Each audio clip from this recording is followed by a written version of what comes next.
Guys, you have to understand that we live in a world, and we have to get this, where we are going to be hated by the world. It's part of it. Remember in John chapter 10, verse 20, they actually said that Jesus had a demon and that he was insane. Over and over, they attacked Jesus. And Jesus told us something kind of important for us to remember. You know, in John chapter 15, verses 18 through 20. Now think about this. This is what Jesus told us right up front. He said, if the world hates you, know that it hated me before it hated you. For if you were a part of the world would love its own. But since you are not a part of the world, but I called you out of the world, therefore the world hates you. Remember the word that I spoke to you, a slave is not greater than his master.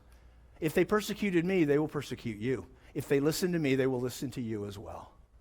Guys, right across the front, he made it very, very clear what we should expect from the world. And that's what Jesus was concerned about as he went through this process. So the question, obviously, is what do we do?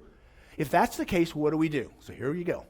First of all, we follow Jesus. And here's what I mean by that. Let's make sure, guys, that the reason the world hates us isn't because we're doing dumb stuff. All right, let's make sure that we're sticking with being like Christ in what we do. Second thing is, we have to make sure that we're shrewd.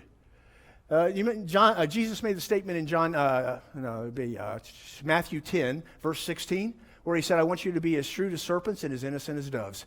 That we need to learn how to carefully deal with the world in a shrewd way. Guys, we've been doing that like crazy about this election, about the things that we've been doing, about God's moral principles. That's what we have to do.